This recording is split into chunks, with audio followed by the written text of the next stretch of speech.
Baik, Al-Qismur Rabi'. Pembahasan tentang air najis.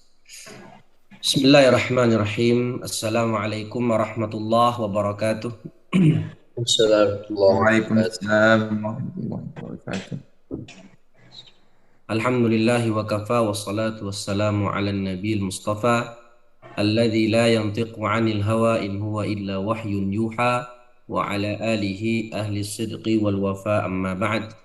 فأسأل الله تعالى أن يمن علينا بعلم نافع والعمل الصالح وأن يفقهنا في الدين وأن يفتح لنا فتوح العارفين وأن يرزقنا الإخلاص في الأقوال والأعمال اللهم آمين. Para ikhwah sekalian, para tulab wa talibat, a'azani Allah wa iyyakum. Alhamdulillah kita bisa berjumpa lagi melanjutkan pelajaran kita membahas kitab Fathul Qarib Al-Mujib Syarah Matn Ghayah wa Taqrib,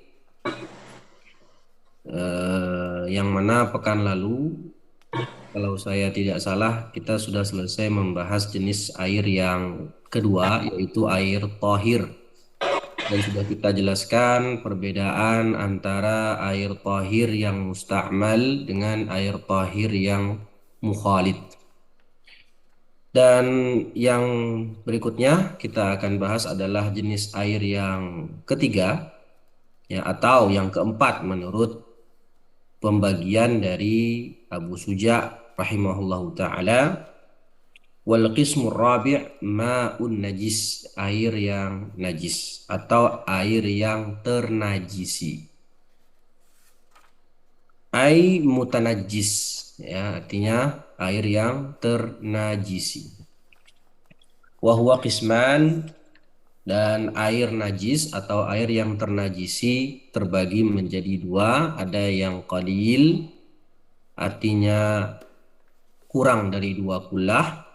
Dan apa makna qalil di situ? Alladzi wa huwa alladzi hallat fihi najasatun, ya, air yang sedikit yang kurang dari 2 kulah yang ketimpa najis. Nah, yang hallat fihi najasatun, kejatuhan najis. Ya, sudah kita jelaskan bedanya kemarin antara najis yang menimpa air dengan air yang menimpa najis. Dalam kasusnya air yang sedikit.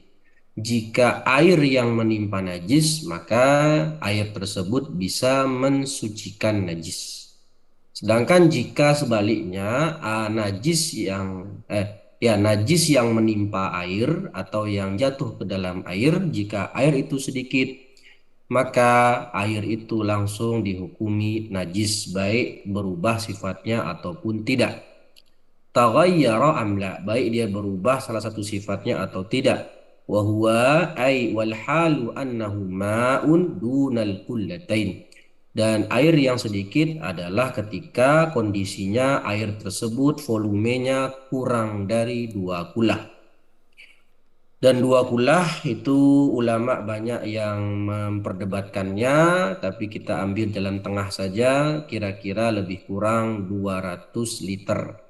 Ada yang mengatakan 190, ada yang mengatakan 210, ada yang mengatakan 216.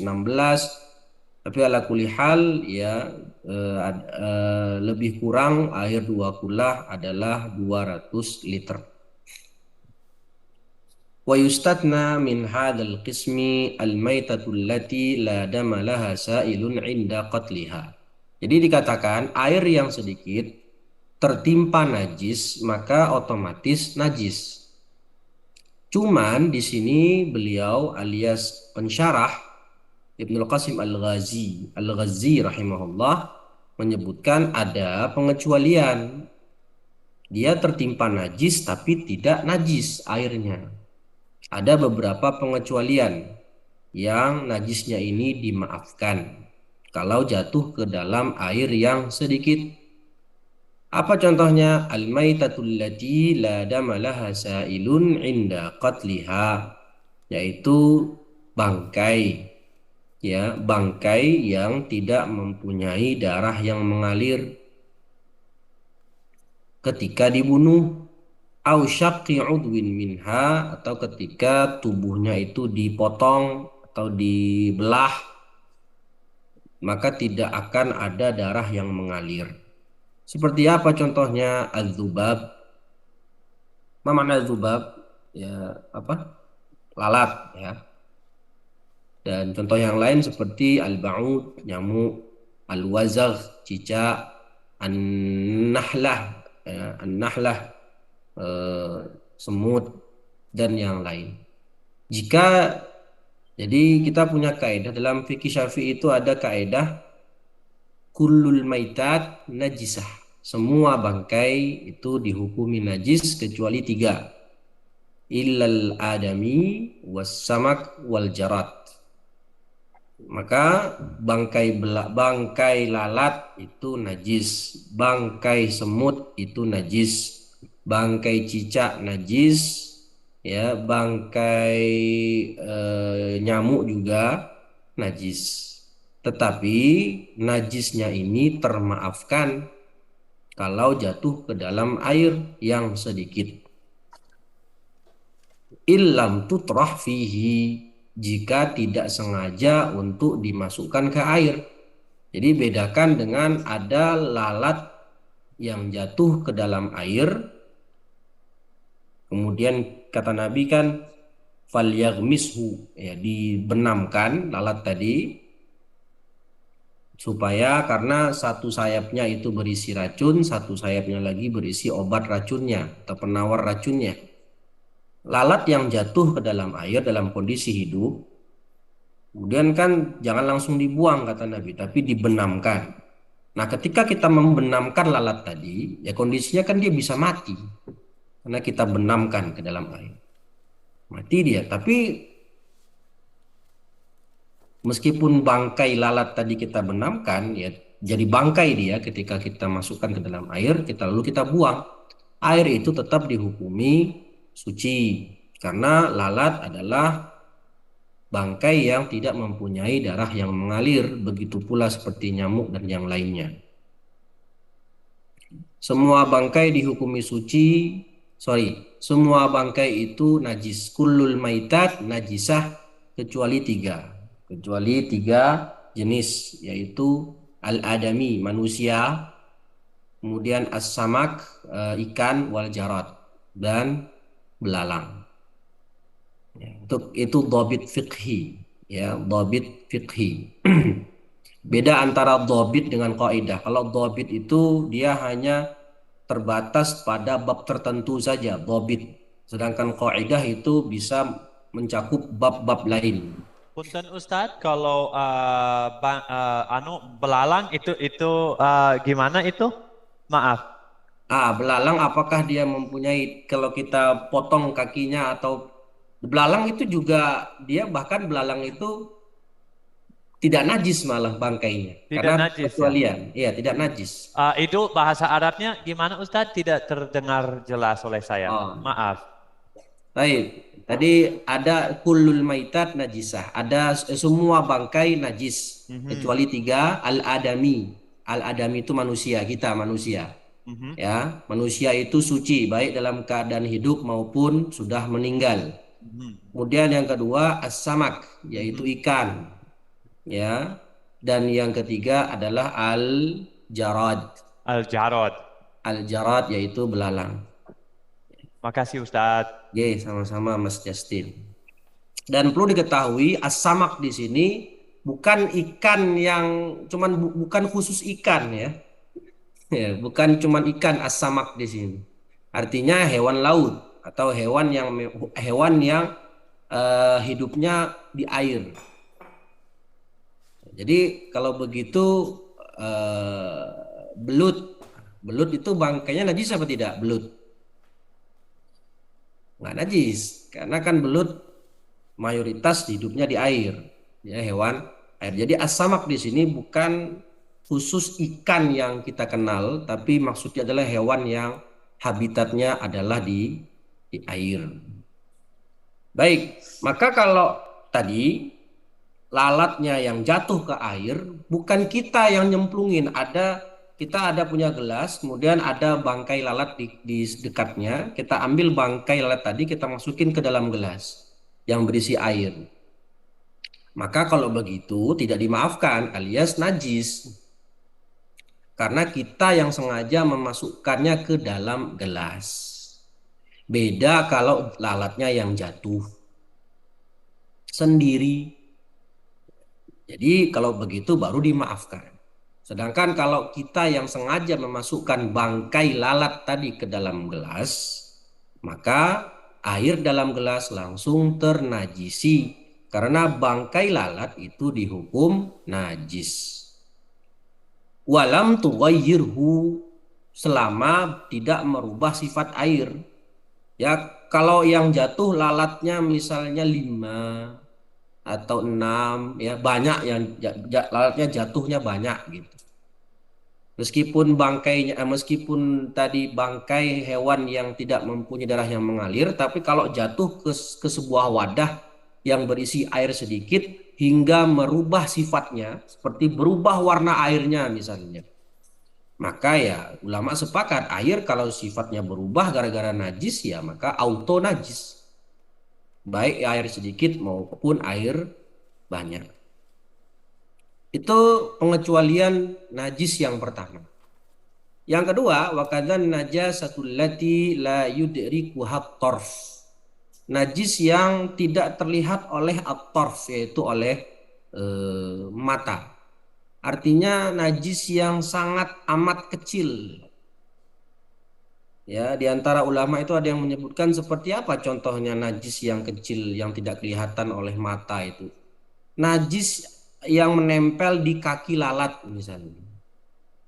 Ya, najis yang menempel di kaki lalat, kan karena lalat itu kan suka hinggap di tempat-tempat kotor, di tempat-tempat najis. Nah, kakinya itu pasti ada najis yang menempel. Cuman dia tidak kelihatan, atau cipratan najis yang sangat sedikit yang tidak kelihatan oleh mata normal. Ya, kalau hal itu menimpa air, dia tetap dimaafkan alias tidak menajisi air. Fakullun minhuma la yunajjisul ma'. Ya, dua jenis najis tadi, najis hewan yang tidak memiliki darah yang mengalir dan najis yang tidak terlihat oleh mata normal, itu tidak menajisi air.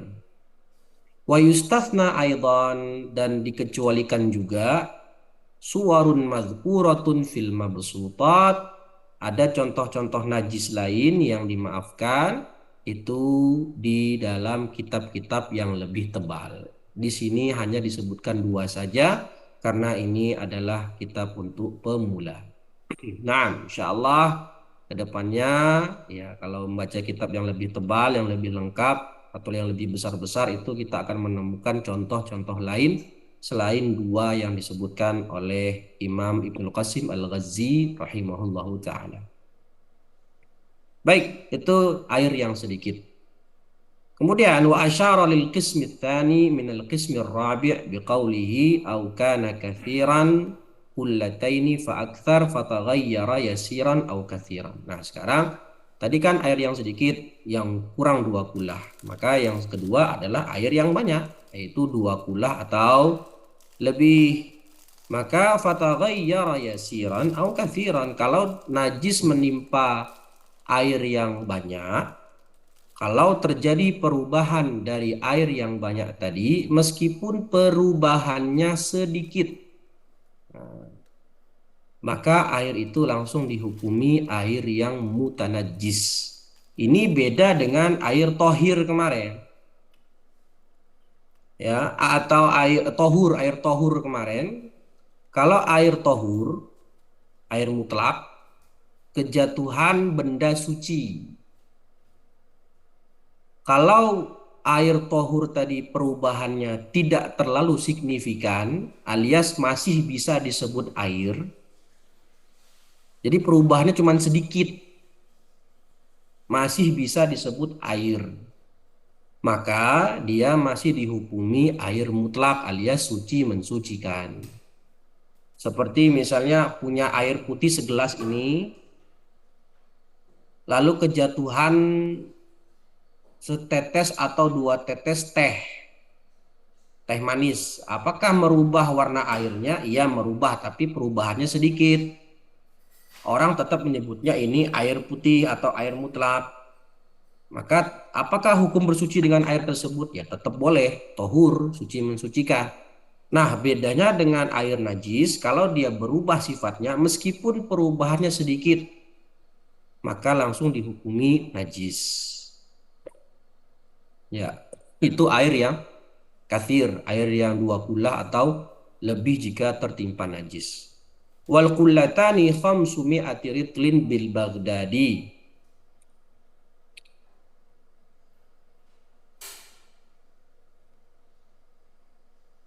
Dan 2 kullah itu kalau hitungan lama yaitu 500 ritel Baghdadi takriban fil asah, lebih kurang. Makanya takriban itu kan berarti lebih kurang, lebih sedikit atau kurang sedikit nggak apa-apa. Kenapa kok disebut Baghdad? Kenapa pakainya hitungan Baghdad? Karena saat itu ibu kota kaum muslimin adalah Baghdad, dan karena kita tahu Imam Syafi'i dan juga ulama Syafi'iyah yang mutaqaddimin itu hidupnya pada periode Abbasiyah, dan Abu Suja juga hidup di masa Bani Abbasiyah yang saat itu ibu kotanya adalah Baghdad. Ya, Baghdad. Makanya hitungannya pakai hitungan Baghdad karena saat itu ibu kota kaum muslimin berada di Baghdad di bawah kepemimpinan Daulah Bani Abbasiyah yang berkuasa tahun 750 Masehi sampai 1257 Masehi. Nah, itu sejarah Islam ya. Dari sini bahasnya. Baik. Kemudian fihima wal kullatani khamsu mi'ati ritlin bil Baghdadi takriban fil asah. Fihima waritul Baghdadi indan Nawawi mi'atun wa thamaniyatun wa ishruna dirhaman wa arba'atu asbab dirham. Ya, ini kita skip aja karena ini hitungan kuno, hitungan model zaman dulu. Ya, kalau dilihat di itu tuh ada itu ya. Di mana? Di catatan kaki itu diketahui di situ ya kira-kira 2 kullah itu ya 191 ya 191,25. Naam. Itu kira-kira 2 kullah itu. Tapi ada yang mengatakan juga 216 liter. Ya, ada yang mengatakan 216 liter. Maka kita ambil jalan tengah aja. 2 kullah itu kira-kira berapa? Takriban 200 liter. Kurang sedikit nggak apa-apa, lebih sedikit juga tidak mengapa. Baik. Kemudian wa tarakal musannifu qisman khamisan. Musannif ya ini Abu Suja itu lupa, bukan lupa sih, ya meninggalkan penyebutan jenis air yang kelima. Apa itu jenis air yang kelima? Wa huwal ma'ul mutahhirul haram. Air yang suci mensucikan tapi haram digunakan. Nah, jadi berarti ini termasuk air tohur. Jadi kalau kita bikin diagram atau tanda panah tasjir gitu ya, air tohur itu ada 3. Pertama air mutlak, yang kedua air musyammas, dan yang ketiga adalah air yang haram untuk digunakan. Ya, air mutlak kan itu tidak makruh digunakan. Air musyammas makruh digunakan. Nah ini air tohur tapi haram digunakan. Yaitu apa? Kal wudu'i bima'in maghsub. Berwudu dengan air hasil curian. Au musabbal lisyurb. Atau air yang diwakafkan untuk minum saja. Kayak misalnya kalau di masjid kita sering lihat ada air galon atau apa ada disediakan apa tuh namanya ya air untuk minum lah di masjid itu sama panitia masjidnya atau DKM masjidnya. Nah kita mau wudhu nggak ada air, misal nih mau wudhu nggak ada air di masjid itu, air mati, tapi kita melihat oh itu ada dispenser, boleh nggak kita wudhu pakai air dispenser tadi? Nggak boleh, karena orang yang mewakafkan air dispenser tadi, diwakafkan niatnya untuk ngasih minum jamaah, untuk minum.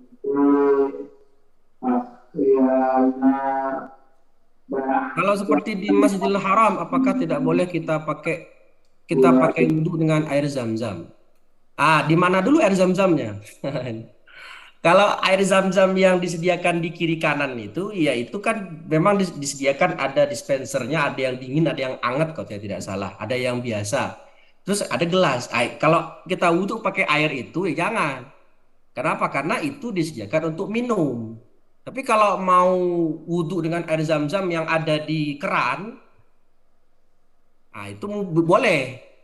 Ya, karena itu berwudhu dengan air zam-zam, bersuci, wudhu, bahkan mandi dengan air zam-zam itu tidak apa-apa, boleh, tidak makruh. Yang makruh adalah istinja pakai air zam-zam. Nah, itu baru makruh. Tapi waktu saya umroh 2018 itu kan lihat ya, kalau dalam masjid sudah masuk areal masjid dekat orang sholat itu disediakan gelas sama ya dispenser, kayak dispenser gitulah, bulat, tabung bulat gitu. Itu bisa dingin, bisa biasa. Memang itu untuk minum, ya, untuk minum kan, ya itu untuk minum. Nah, itu jangan dipakai buat berwudu karena memang disediakan oleh Masjidil Haram untuk minum. Kalau mau wudu itu bisa agak ke belakang dikit. Itu biasanya pakai keran, bentuknya keran. Nah, memang orang juga ambil minum di situ, tapi di situ bentuknya keran. Nah, mungkin di situ mungkin lebih boleh mungkin boleh untuk pakai untuk berwudu. Ya, karena kalau mau wudu lagi ke hammam itu jauh. Ya, jauh ya. Baik. Dan itu ada masyakoh. Atau kita siasati, kita bawa air aqua kecil sedikit atau botol aqua kecil, kita tenteng. Kita tenteng nanti kalau pas lagi tawaf batal misalnya, kan tawaf harus suci ya, nggak boleh tawaf dalam keadaan berhadas. Lagi tawaf, kemudian kita batal kentut saat tawaf, kita keluar. Pakailah air aqua tadi yang sedikit tadi untuk wudhu. Karena airnya dikit, kita pakai untuk rukun-rukun saja. Wajah sekali, ya, tangan kanan sekali, tangan kiri sekali, mengusap kepala sekali, ya. Kemudian kaki. Berarti wudhunya tidak sah atau bagaimana, Ustadz? Nih. Jadi berwudhu dengan air yang haram itu sah tapi berdosa. Ya, sah tapi berdosa. Sebagaimana saya ke masjid pakai koko ini. Ini koko hasil nyolong. Ya, koko hasil nyolong punya teman saya. Maka koko saya ini kan hasil curian. Saya pakai sholat. Apakah sholat saya sah? Sah. Tapi saya berdosa. Kenapa berdosa? Karena hanya nyolong. Begitu pula berwudu dengan air yang haram seperti air yang dicuri.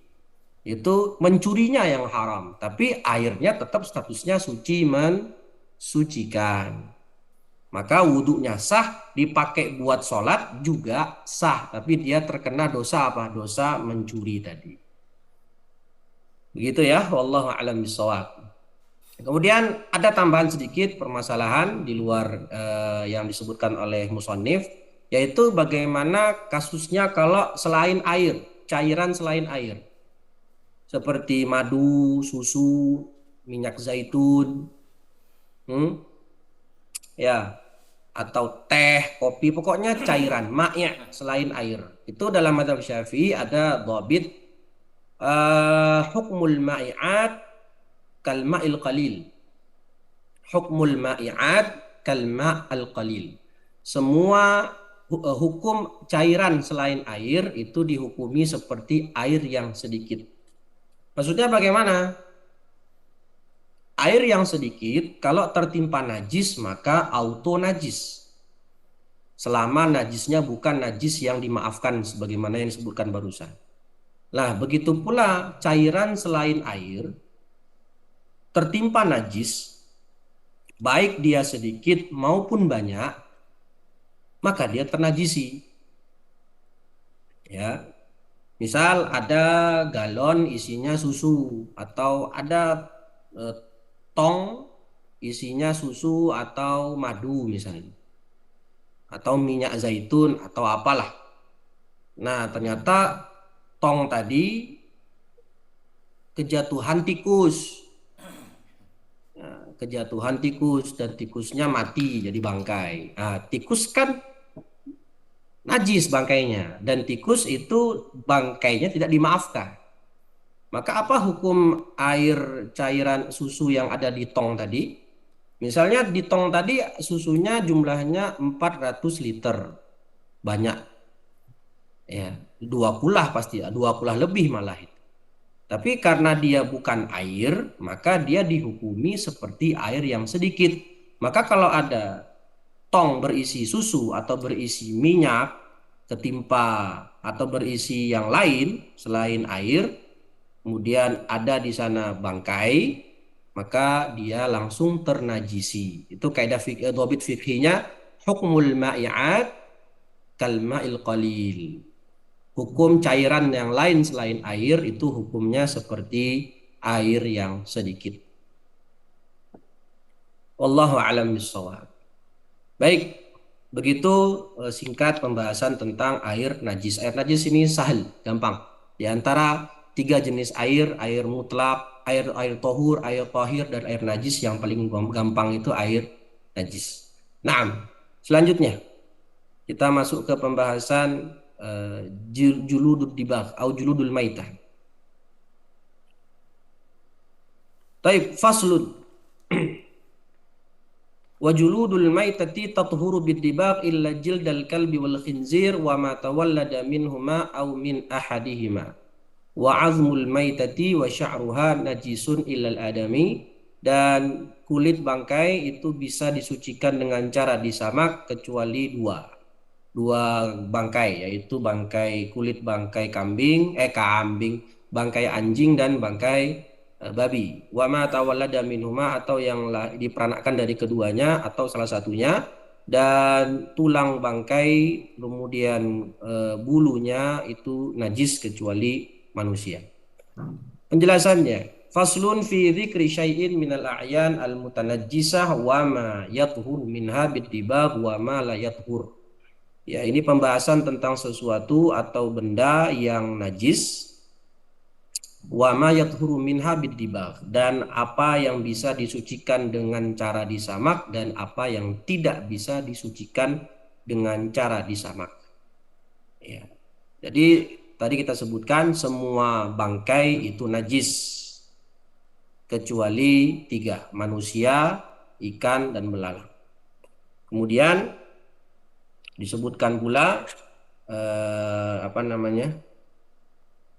di sini di matan, semua kulit bangkai itu bisa disucikan. Tathuru juludul maitah idza dubighat. Semua kulit bangkai bisa disucikan kecuali kulit anjing dan kulit babi. Itu tidak bisa disucikan. Karena najis anjing dan babi itu najisnya dia sejak hidup saja sudah najis gitu. Sejak dia hidup itu sudah dihukumi najis, apalagi ketika sudah menjadi bangkai. Wa juludul maitah kulluha. Ini am. Semua bangkai, kulit bangkai itu bisa disucikan dengan cara disamak. Sawa'un fi dzalika maitatu ma'kulil lahmi wa ghairihi. Baik bangkai hewan yang boleh dikonsumsi maupun yang tidak boleh dikonsumsi.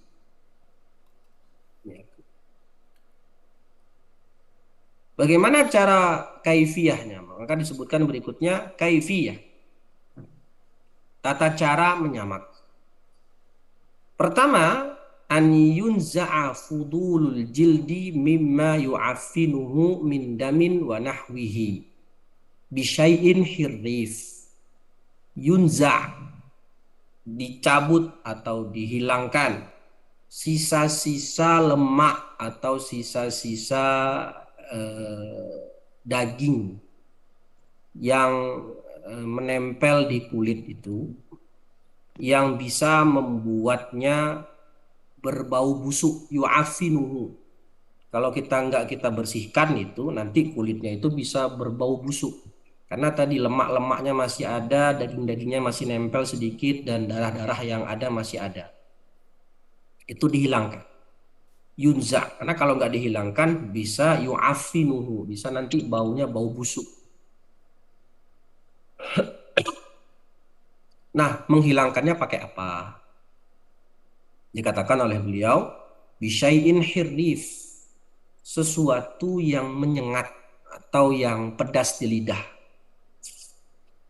Ya, yang kalau kayak kita makan apa berarti itu kalau pedas? Kayak kita makan jeruk nipis. Kalau kita jilat ya jeruk nipis itu langsung gitu, kaget lidah kita begitu. Itu dia hirrif tuh gitu.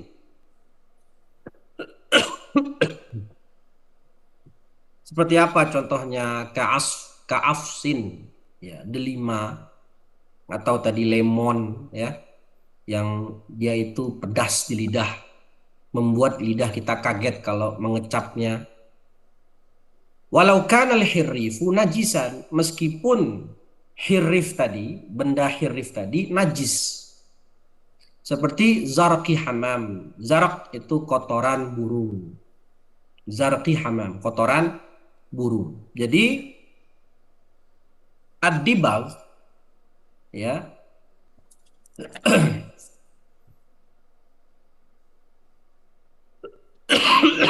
menyamak itu kan termasuk wasilah toharoh, ya, termasuk wasilah toharoh sebagaimana air, tanah, dan batu.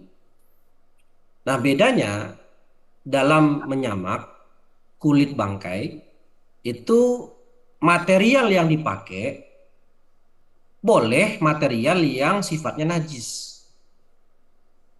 Selama tadi dia hirif. Kita mau mensucikan kulit bangkai tapi dengan benda najis, bisa. Syaratnya tadi dia harus sesuatu yang menyengat atau yang pedas di lidah. Kafa fid dabghi, bisa dipakai untuk menyamak. Bisa untuk mengangkat sisa-sisa lemak atau sisa-sisa daging yang ada di kulit bangkai tersebut. Illa jildal kalbi wal khinzir, kecuali kulit anjing dan babi. Wa ma tawallada minhuma au min ahadihima. Kulit bangkai anjing dan babi itu tidak bisa disamak kapanpun, nggak bisa. Atau yang diperanakkan dari keduanya, atau salah satunya. Ya, ini saya nggak tahu, saya sepertinya tidak ada, ya. Maksudnya kalau anjing dikawinkan dengan babi, ya itu, ya. Itu nanti kan lahir misalnya, kalau ada, tapi saya nggak tahu, nggak pernah ada kayaknya. Anjing dikawinkan dengan babi, kemudian lahirlah anak dari keduanya, maka anak dari anjing atau anjing dan babi tadi itu dihukumi najis sama seperti orang tuanya. Atau salah satunya,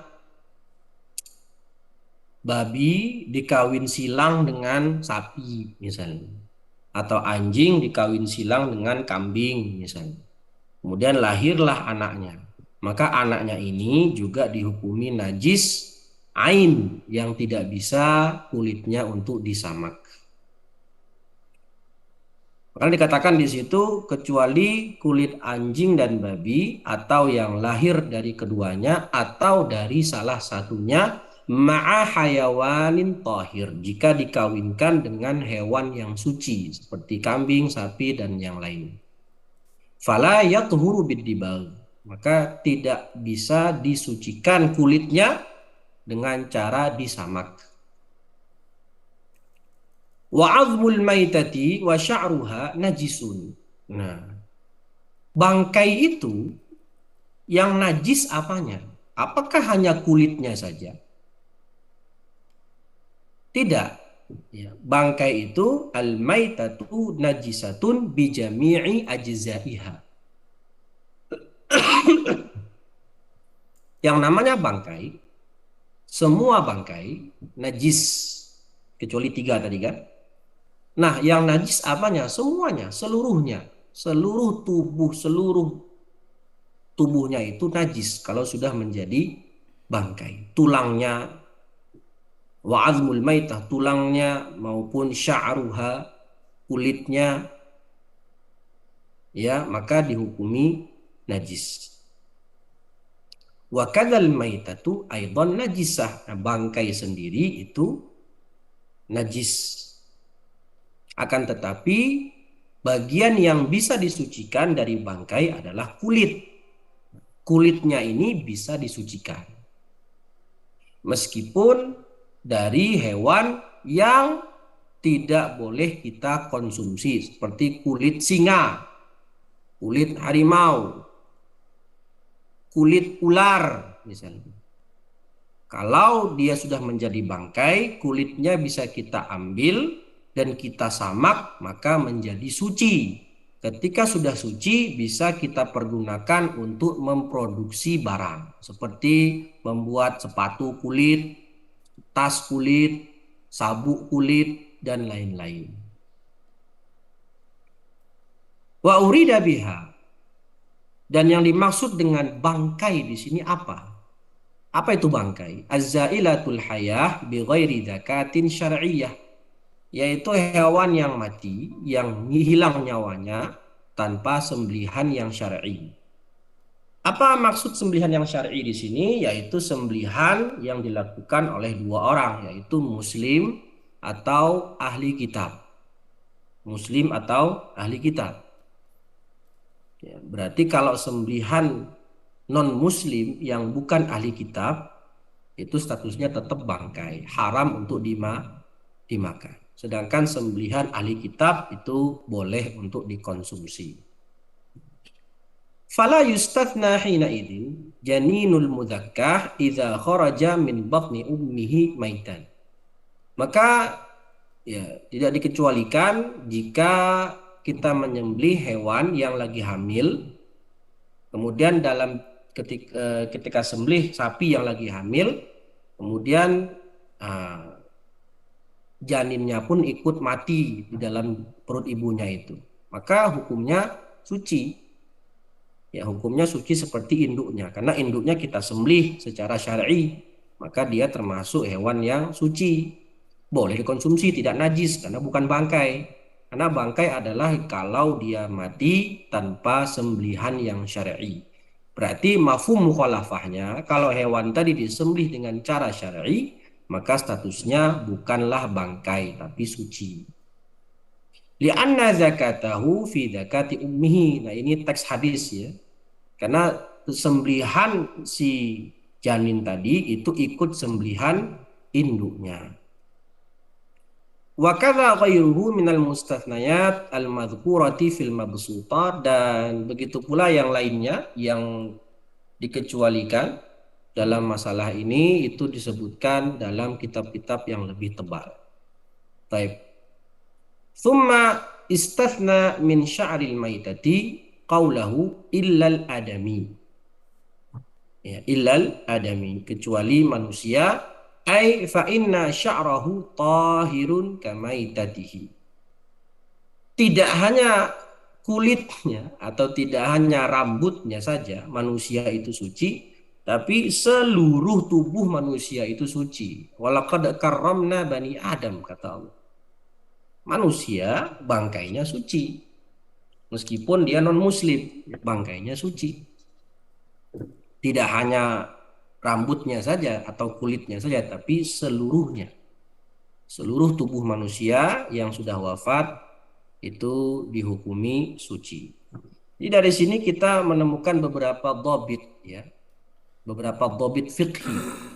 Satu tadi ya, al-maitatu najisatun kulluha najisah illa samak illal adami was samak wal jarad.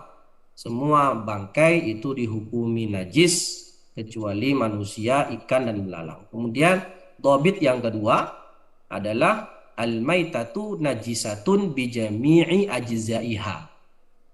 Itu semua yang namanya bangkai najis. Mana yang najis? Seluruhnya. Kulitnya, rambutnya, tulangnya, dan yang lain sebagainya. Ya. Dan dhabit yang ketiga, dhabit fiqhi yang ketiga adalah tathuru juludul maitah idza dubighat. ya, berdasarkan hadis Nabi, ayyuma ihabin dubigha faqad tahura. Semua kulit yang disamak, kulit bangkai yang disamak, maka dia suci, menjadi suci. Jadi semua kulit bangkai ketika dia disamak maka menjadi suci, illa jildal kalbi wal khinzir, kecuali kulit anjing dan kulit babi. Jadi kita ada 3 dhabit di sini ya dalam permasalahan menyamak. 6.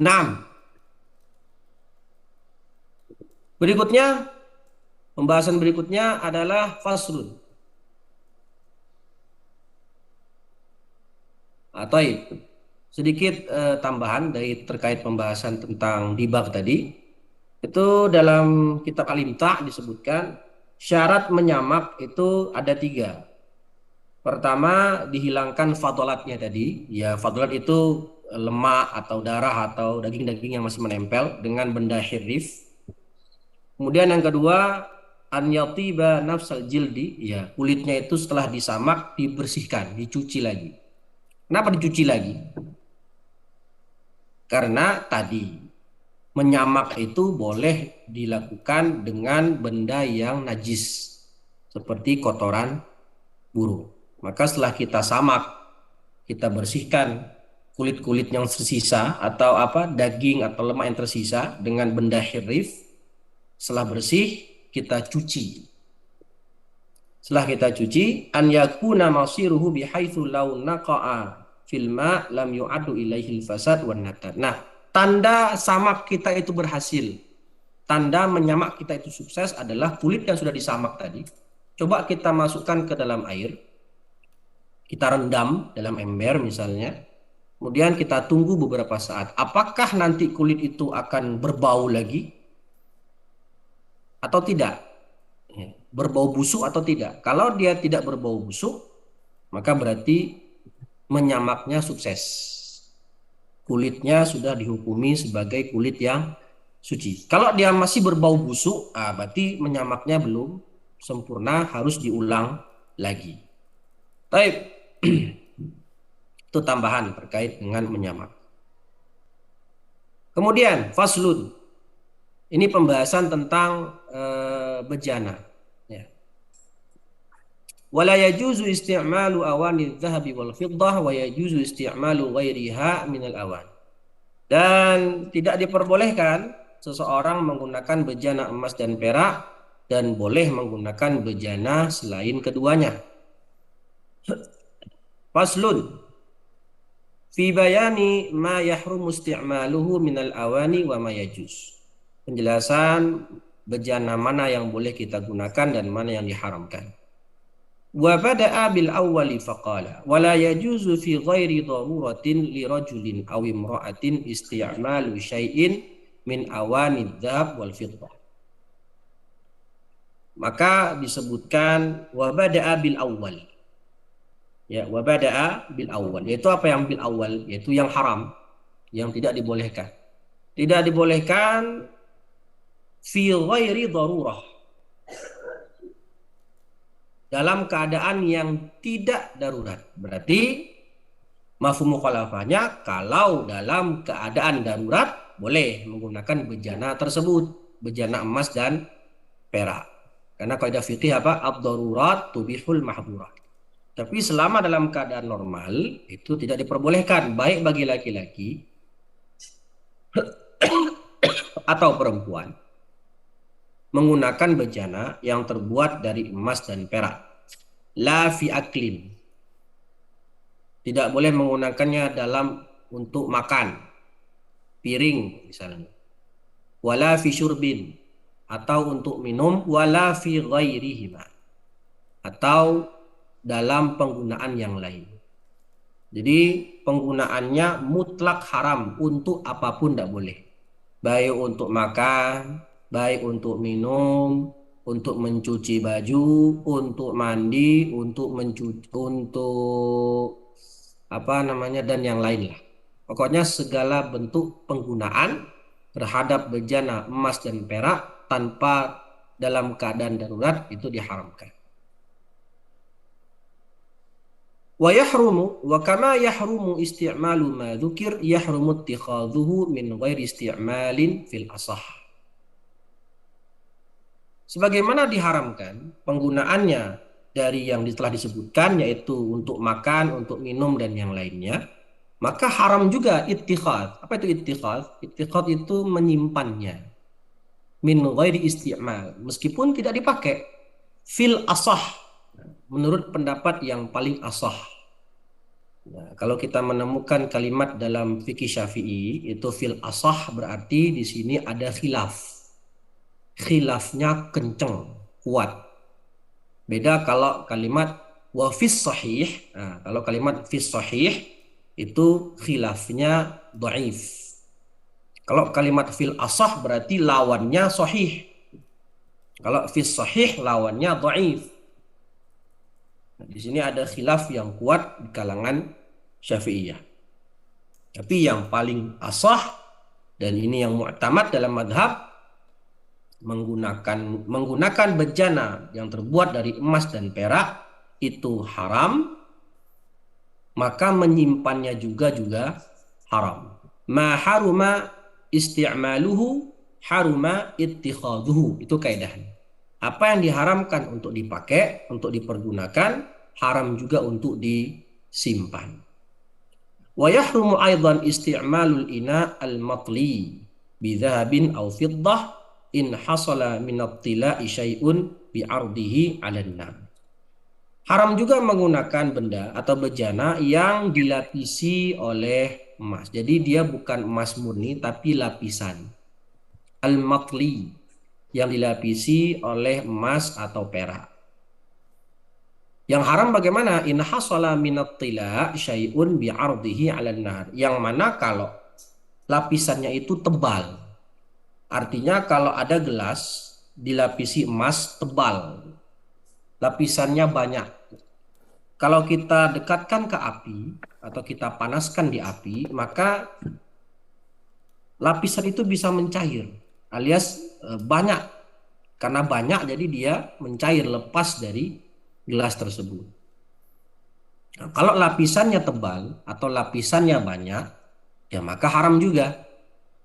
Sedangkan kalau lapisannya itu sedikit, maka itu tidak mengapa. Alias karena tipis ya, lapisannya sedikit, tipis, kita coba dekatkan ke api, maka tidak meleleh dia, tidak terpisah dari gelasnya. Karena lapisannya sedikit, maka seperti itu tidak mengapa.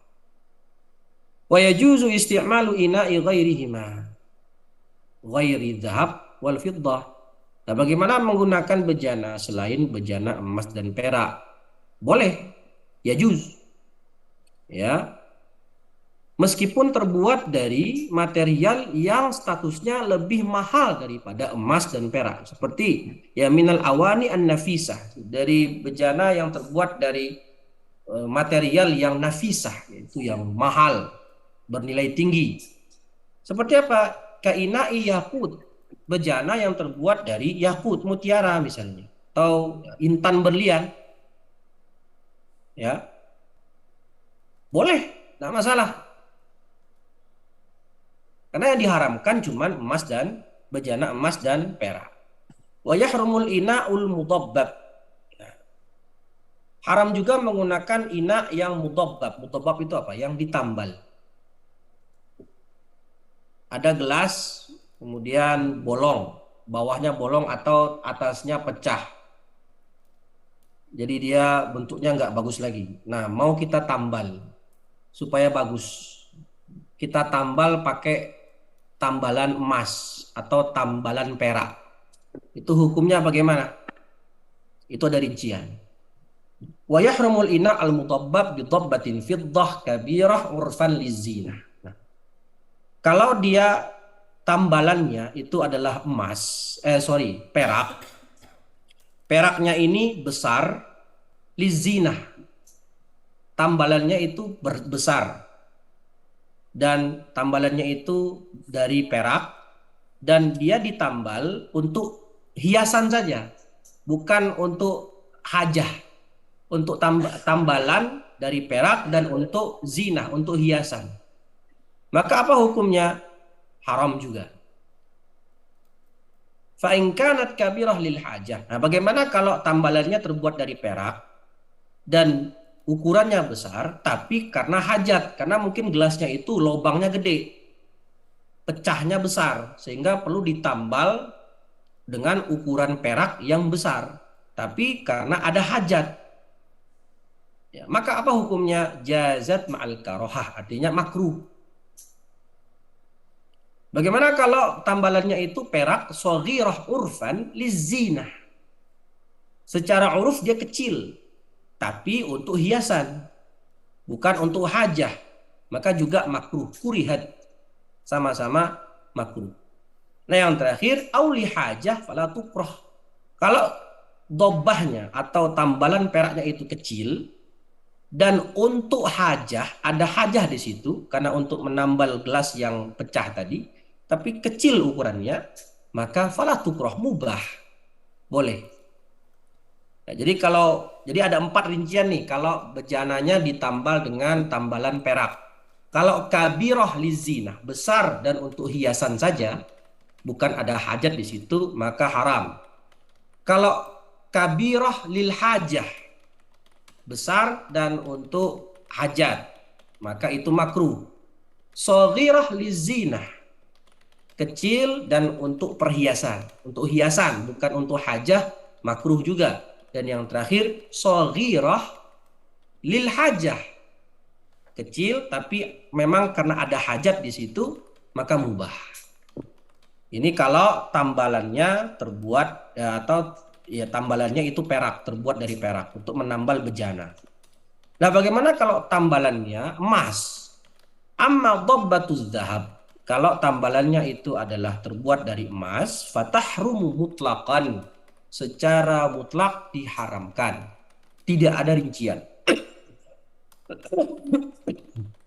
Tidak ada rincian. Mau kecil kek, mau besar kek, mau lizinah kek, atau mau lil hajah, mutlak haram. Sebagaimana yang dikuatkan, disahihkan oleh Imam An-Nawawi, dan ini yang berdapat yang mu'tamad dalam madhab, wallahu a'lam bissawab. Gimana tadi pertanyaannya?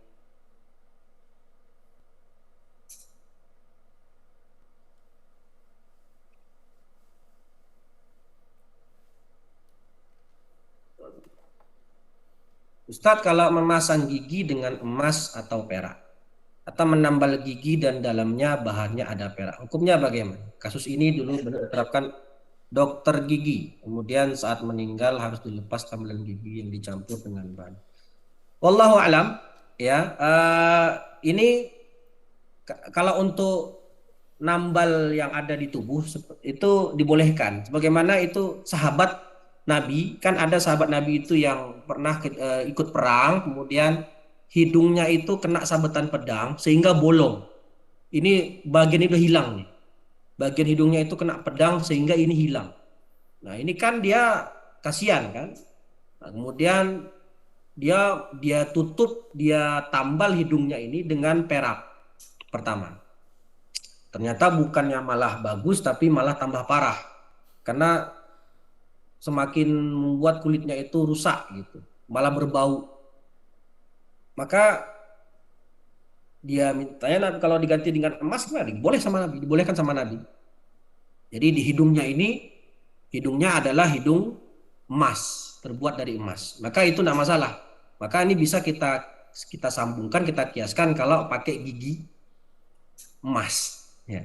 Gigi emas itu tidak masalah kalau itu di tubuh, ya, karena memang ada contohnya dan Nabi membolehkan sahabat yang hidungnya itu hilang setengah karena perang itu ditambal, ditutup dengan emas.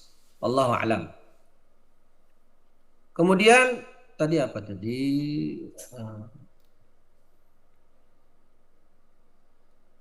Kita sebagai pengrajin bejana dapat custom bejana tapi dari perak dan digunakan oleh orang kafir. Apa hukum menerima orderan itu, Ustadz? Aduh.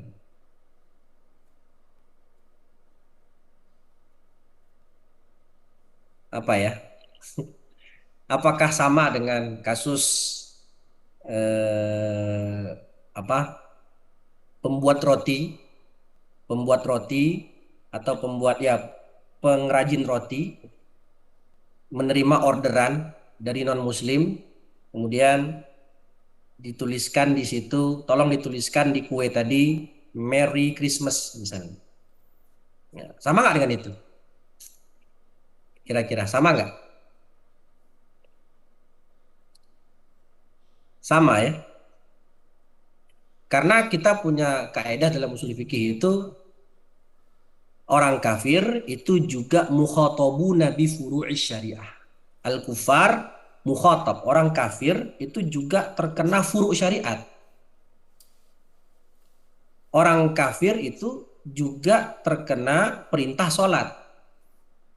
Cuman dia masuk Islam dulu. Masuk Islam dulu. Orang kafir juga terkena perintah puasa. Cuman syaratnya dia masuk Islam dulu. Jadi ulama menyebutkan karena berdasarkan kaidah fikih ini, yaitu al-kuffar mukhatabun bi furu'i syariah, orang kafir juga terkena khitab furu' syariat. Maka kalau di bulan Ramadan itu sejatinya tidak boleh kita menawarkan minum kepada orang kafir. Kenapa? Karena sejatinya mereka juga terkena kewajiban puasa. Cuman mereka masih kafir, maka nggak sah puasanya, harus masuk Islam terlebih dahulu. Maka dari sini, wallahu a'lam bishawab, kalau kita kiaskan dengan kasus-kasus tadi, ya kalau dapat custom, ya, itu nggak boleh berarti. Karena bagi kita tidak boleh menggunakan bejana dari emas dan perak. Maka hal ini juga berlaku bagi orang kafir. Berlaku bagi orang kafir. Kecuali dalam Ustaz, khomer. Masalah khomer itu lain lagi nanti. Masalah khomer itu, kalau khomer itu orang kafir meyakini dalam akidah mereka itu diperbolehkan. Nanti ada khomer itu, nanti ada yang khomer muhtaram dan khomer ghairu muhtaram nanti. Wallahu a'lam Ustaz, bishawab. mau izin tanya Ustaz? Oke, Mas Justin, monggo. Ustadz bilang ada kaidah fikih yang mengatakan kurang lebih bahwa apa namanya yahrumu istimaluhu Ya. jadi menggunakannya haram digunakan itu juga haram disimpan ya. Oke. Ya, betul. Nah, kalau ini kita statusnya muslim tapi ada yang non muslim kayak saudara nginep di kita, tinggal di kita, terus kita nyimpan minuman keras, khamar dalam kulkas. Kita nyimpan. Ya, kita nyimpan, tapi bukan kita nggak beli, kita nggak make. Itu gimana, Ustadz? Ya, pasti saya ini sering mengalami yang kayak gini, Ustadz. Oh, begitu.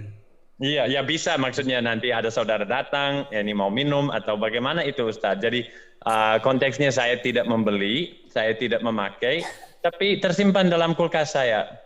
Itu kok bisa tersimpan, gimana ceritanya tuh Mas Justin? Kok bisa tersimpan? Dari mana asal muasalnya? Ya, misalkan mereka suka bawa. Oh, mereka yang bawa. Mereka yang bawa, iya betul. Terus disimpan di kulkas kita. Iya, disimpan di kulkas kita. Itu gimana? Ya maksudnya belum sih. Saya ini jaga-jaga. Kemungkinan nanti ada gitu loh. Karena di kami itu kan biasa misalkan orang mau datang mau makan malam sama kita, dia bisa aja bawa botol wine, bisa aja bawa botol bir, tapi untuk diminum antara mereka gitu loh. Itu gimana Ustadz kalau misalkan dia pergi, udah gitu disimpan di kulkas saya. Masya Allah, baik sekali Anda Pak Justin. Oh enggak, belum tentu. Baik. Nah ini berarti mungkin itu dia nitip. Itu nitip ya. Ya, dia datang bertamu, teman kita nih non muslim bertamu ke rumah kita mau makan apa gitu ya. Selamat kita undang buat makan malam gitu ya. Mereka bawa homer. Homer. Kemudian bilang, nitip ya. Nitip di kulkas ente gitu. Nitip di kulkas ente. Besok saya ambil lagi. Nah, ini hukumnya bagaimana? Ini kan bukan milik kita. Dan ini titipan orang. Oh, Titipan orang karena tidak milik kita. Oh iya. Nah, dan tadi nanti akan kita, insya Allah di pertemuan selanjutnya akan kita bahas ada namanya khomer itu khomer muhtaram dan khomer ghairu muhtaram. Nah, khomer muhtaram itu artinya muhtaram tidak boleh kita buang, tidak boleh kita hancurkan. Beda dengan khomer ghairu muhtaram, itu boleh kita hancurkan. Nah, kasusnya itu nanti di situ nanti. Dan ini kan orang non muslim itu meyakini mereka boleh minum khamr asalkan kalau di negara muslim nggak boleh mereka edarkan ke tengah-tengah masyarakat muslimin. Tapi kalau kasusnya seperti yang disebutkan oleh Mas Justin tadi, dia nitip dan itu kan barang dia berarti. Ya. Oh, Kalau jadi kita, bisa aja itu statusnya ghair muhtaram. ya kalau itu berarti kan muhtaram berarti kasusnya. Khomer yang memang punya orang kafir, yang punya Mhm. dia. Bagi mereka minum nggak apa-apa. Kalau kita ya nggak boleh. Nah, kan itu punya dia nih. Dia kan berarti numpang nitip ceritanya di rumah kita, di Masya kulkas. Allah. Ya sudah. Masya Allah. Kalau kita bisa menolak dengan halus, Lebih maka lebih baik. bagus. Mohon maaf. Iya, lebih baik. Oke, iya, iya, iya. Mohon maaf Mas, ya, bro, ya, jangan ya. Ente taruh di mana kek, tapi jangan di sini ya. Oh, Saya nggak bisa bawa aja gitu loh. bawa aja, gitu. Iya.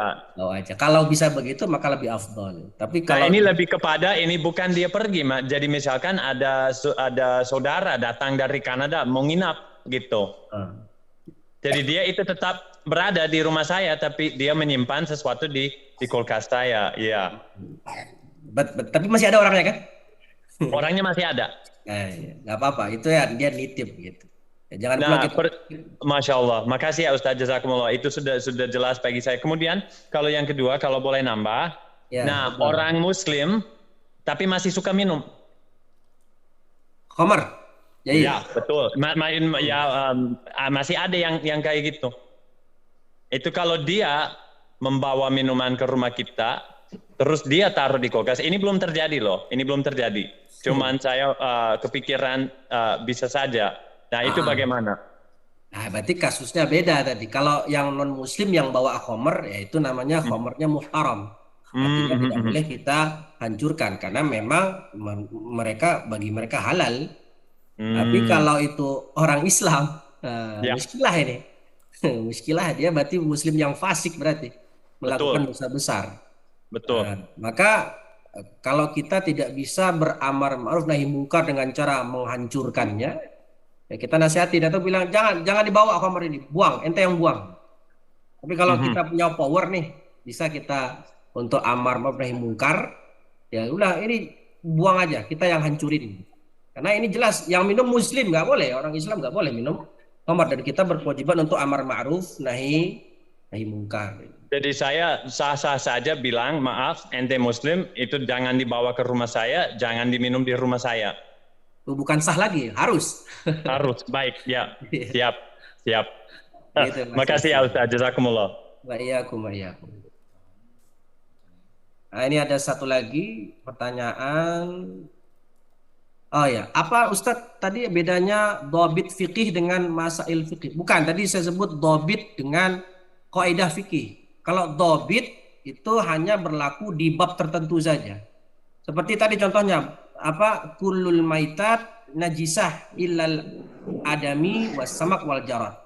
Semua bangkai itu najis kecuali manusia, ikan dan belalang. Ini kan hanya berlaku untuk bab najis aja dan tidak masuk ke bab sholat, nggak masuk ke bab puasa, enggak. Tapi kalau kaidah ini dia cakupannya luas, tidak hanya dalam satu bab saja. Seperti contohnya apa? Ya ad-darurat tubihul mahdurat. Ini kaidah ini. Perkara yang darurat itu membolehkan seseorang mengkonsumsi yang haram. Ini bisa masuk ke berbagai bab. La darara wa la dirar. Nah, itu kalau kaidah. Itu bedanya antara kaidah dobit dengan masail fikih atau dengan kaidah fikih. Kalau menyentuh anjing babi dalam keadaan sama-sama kering, apakah hukum najis di situ? Enggak, kalau tangan kita kering, anjingnya kering, kita sentuh, maka tangan kita tidak ternajisi. Tapi kalau salah satunya basah, kulit anjingnya basah atau tangan kita yang basah, kemudian kita sentuh anjing tadi, maka tangan kita terkena najis mughalladhah. Ya. Itu nanti di najis pembahasannya itu, insya Allah. Berarti beda ya Ustadz, kenajisan antara kulit dan liur anjing dan babi beda pula. Tidak ada bedanya. Ya. Yang namanya anjing dan babi itu najis dan najisnya mughalladhah, mau liurnya, kulitnya, ya kencingnya, kotorannya itu terhitung najis mughalladhah. Dan cara mensucikannya yaitu cara mensucikan najis mughalladhah. Karena anjing dan babi itu statusnya najis berat. Ya, nanti akan bahas lebih detail itu pembahasan anwa'un najasat, jenis najis yang 3 itu, najis mutawasit, najis mukhaffafah, mutawasitah dan mughalladhah dan bagaimana cara mensucikannya. Baik, mungkin cukup sekian yang bisa kita bahas pada. Ustaz, Oke. mau nanya Jarod Ustaz. Jarod. Oh ya, Kalau kenapa tadi? kalau sama kan tadi berlaku untuk hewan yang di air ya. Oke. Kalau Jarod berlaku juga nggak selain belalang Ustaz? Kan ada kayak laron, kemudian ada apa ya sejenisnya kayak kungkang gitu. Kalau di saya tuh sejenis belalang. Sama tidak ya? Kalau dia masih artinya masih sebangsa belalang. Walau alam ya, yang saya dengar dari penjelasan beberapa syekh itu ya jarod itu ya belalang. Tidak bisa dikiaskan ke yang lain.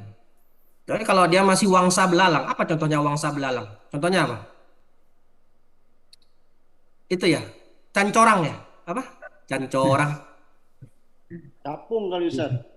Apa tuh yang kayak begini itu apa? Capung. Kangkung. Capung Ustaz. Yang kayak begini tangannya itu apa namanya? Belalang sembah kan. Belalang sembah. Itu kan belalang. Ya, itu kan belalang. Capung bagaimana? Ya nggak masuk belalang berarti. Tidak masuk kategori belalang. Ya, jadi yang belalang, jadi yang sebangsa dengan belalang. Belalang biasa sama ya itu tadi. Ya, belalang sembah itu. Maka kategorinya belalang. Sedangkan capung, apa lagi? Kangkung Ustaz. Kungkang Apa itu? deh saya. Apa itu? Mirip belalang Ustaz. Ini yang sering dimakan malah kungkang itu. Sering dimakan. Saya nggak tahu bentuknya malah. Kalau dia masih sebangsa belalang ya maka termasuk kategori belalang. Ya. Laron nggak termasuk berarti Ustaz ya? Nggak masuk laron. Beda berarti. Itu nggak bisa dimakan itu. Nggak masuk berarti laron.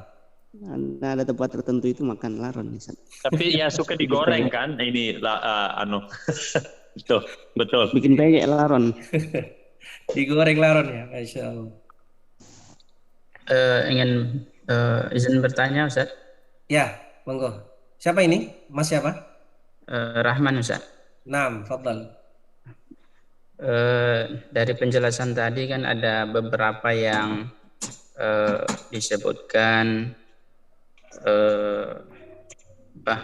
statement atau statement oleh pengarang gitu Ustaz.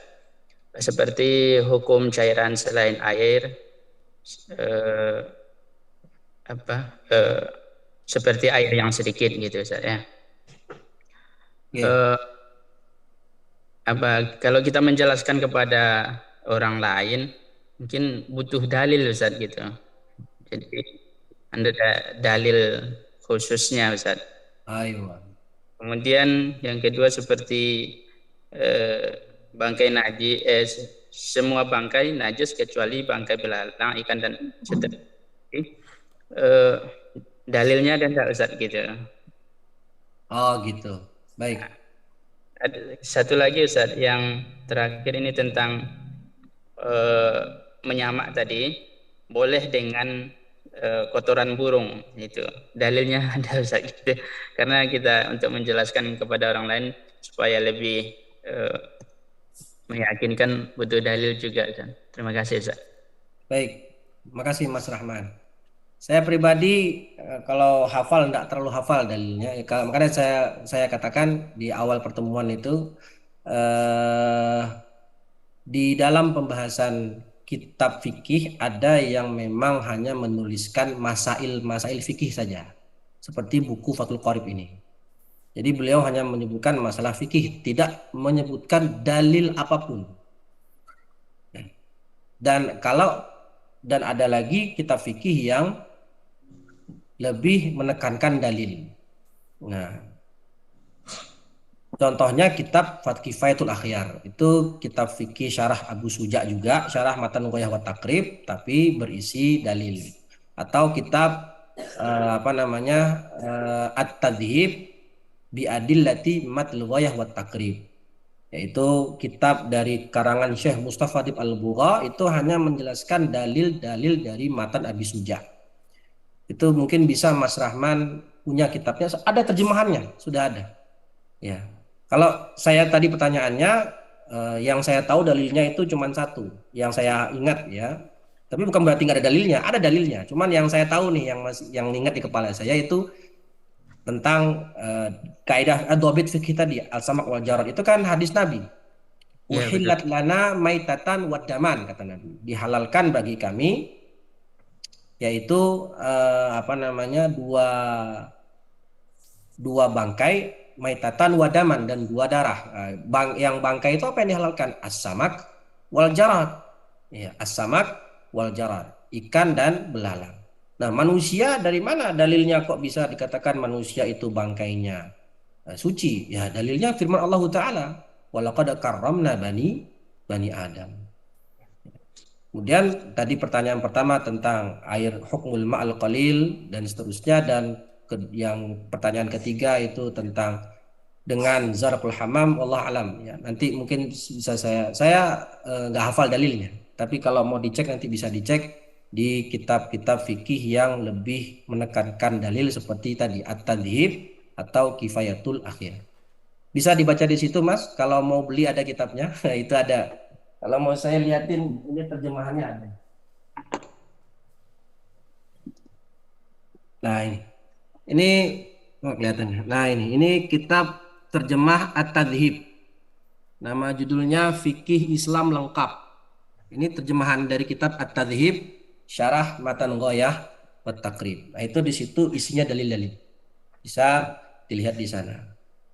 Begitu ya Mas Rahman, mohon maaf kalau tidak bisa menjawab secara lengkap. Allahu a'lam bishawab. Syukran, Syekh. Afwan. Baik ya, saya kira cukup. Sudah jam 6.16. Kita tutup dengan membaca hamdalah dan doa kafaratul majlis. Alhamdulillahirabbil alamin. Subhanakallahumma wa bihamdika. Recording stopped. Asyhadu an la ilaha illa anta, astaghfiruka